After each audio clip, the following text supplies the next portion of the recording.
Bismillahirrahmanirrahim. Cara untuk membersihkan hati dan pikiran kita, sekaligus meluruskan niat kita, itu kurang lebih ada 5 hal yang dapat ditempuh. Terutama mohon ibu bapak ya, tolong perhatikan yang 5 ini dan amalkan, aplikasikan, contohkan kepada anak cucu kita. 1, caranya dengan banyak membaca dan mengkaji Al-Quran. Di antara fungsi membaca dan memahami bacaan Quran itu adalah salah satunya membersihkan penyakit-penyakit yang ada di dalam jiwa kita. Ada 2 jenis penawar. 1, penawar obat fisik, dikenal dengan dawa. Penyakitnya daun, obatnya dawa. Jadi kalau kita berobat ke dokter, diberikan resep, kemudian obatnya berbentuk kapsul atau tablet, itu dalam bahasa Arab dinamakan dawa, obat fisik. Yang kedua, ada namanya obat jiwa. Dan obat bagi penyakit yang memang sudah tidak bisa ditangani lagi oleh makhluk. Jadi ini puncak segala penawar, dinamakan dengan syifa. Dinamakan dengan syifa.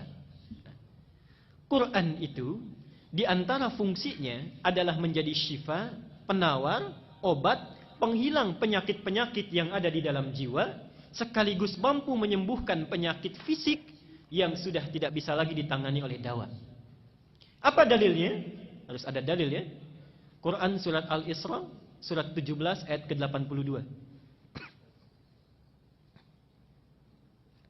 Quran surat Al-Isra, surat 17 ayat 82.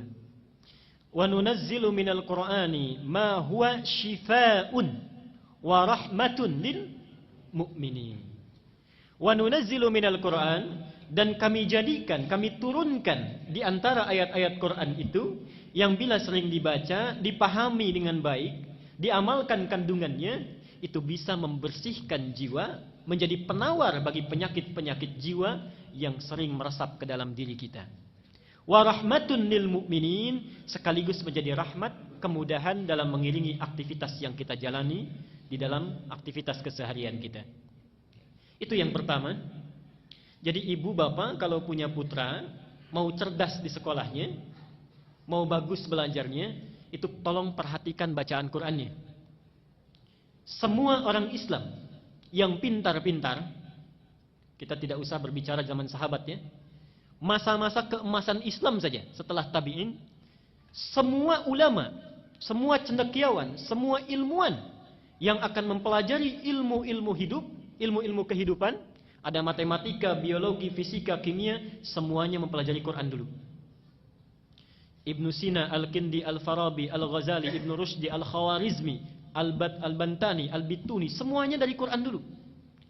Ibnu Sina yang dikenal dengan pakar kedokteran, usia 17 tahun sudah menjadi dokter spesialis, rujukan para dokter di masa itu usia 7 tahun sudah hafal Quran. Usia 7 tahun. Semua ulama Islam itu orang tuanya memasukkan dulu anaknya untuk hafalan Quran. Apa di antara keunggulannya? Orang-orang yang hafal Quran itu rata-rata ingatannya terbuka, kecerdasannya meningkat. Ibnu Sina itu dikenal hampir sulit lupa. Dan kalau lupa, itu tidak membuka buku Pak, Ibu. Datang ke masjid, sholat 2 rakaat, itu ingat kembali. Ibnu Sina. Kita hampir mirip ini. Cuma bedanya kalau kita sholat, semua ingat.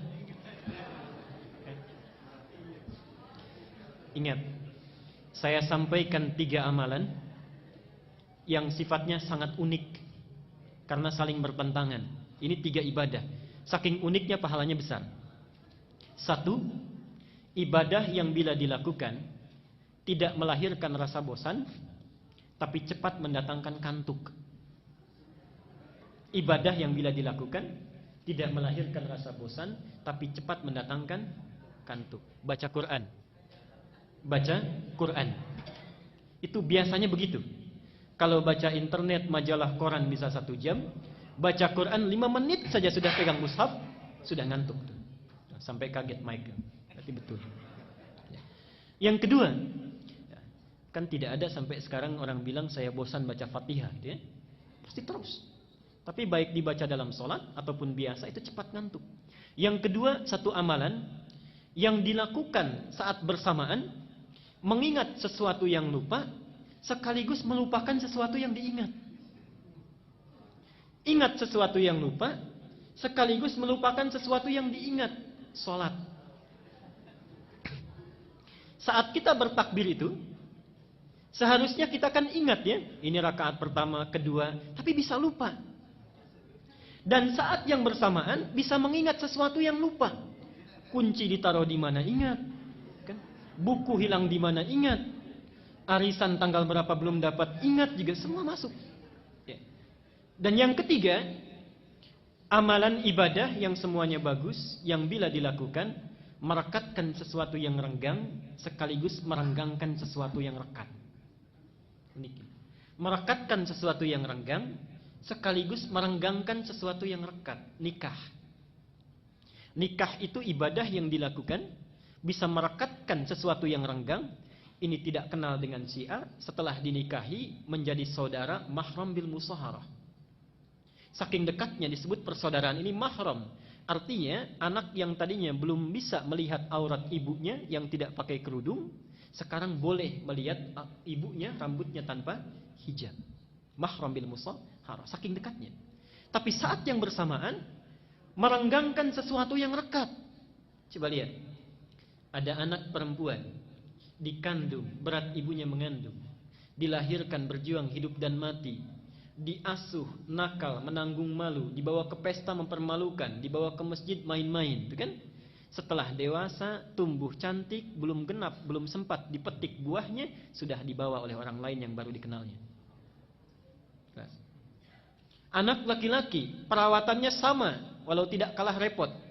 Setelah dewasa, tumbuh, dapat gaji, belum sempat diberikan pada ibunya, sudah harus diberikan kepada orang yang baru dikenalnya. Renggang. Ya.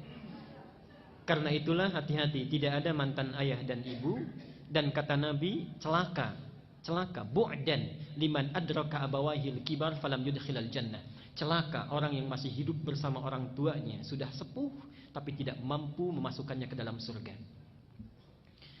Yang kedua adalah memperbanyak sholat malam. Memperbanyak sholat malam, rajin tahajud. Itu untuk membersihkan jiwa dan pikiran kita. Dalilnya surat Al-Muzammil ayat ke-6.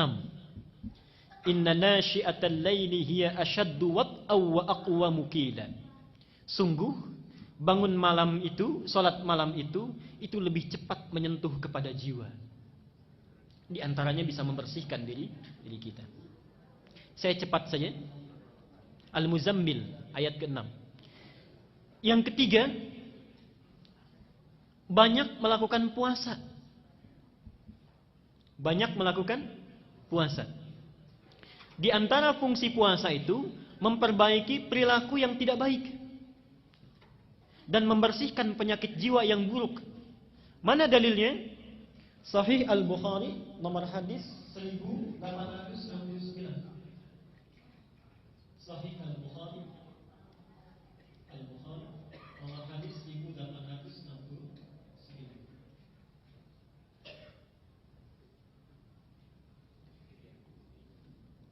Kullu amal ibni Adam lahu illa siyam fa innahu li wa ana ajzi bihi. Setiap amal anak Adam itu untuknya kecuali puasa, maka dia untukku dan aku yang memberi pahalanya. Terusannya apa? Diteruskan oleh Nabi, fa inimruun qatalahu aw syatamahu, maka jika ada seseorang yang memprovokasi dirinya untuk mengajak berkelahi, untuk mencaci dirinya, untuk berbuat yang tidak baik, maka katakanlah, kata Nabi, inni shaimun marwataini. Katakan saya puasa. Jadi fungsi puasa itu untuk menahan dan memperbaiki diri dari perilaku-perilaku yang tidak baik. Yang keempat, masih ibadah. Yang keempat, memperbanyak istighfar dan bertaqarrub kepada Allah. Memperbanyak istighfar dan bertaqarrub kepada Allah, khususnya di penghujung malam menjelang waktu fajar. Khususnya di penghujung malam menjelang waktu fajar. Dalam bahasa Quran disebut dengan sahar istilahnya. Wabil asharihum yastaghfirun.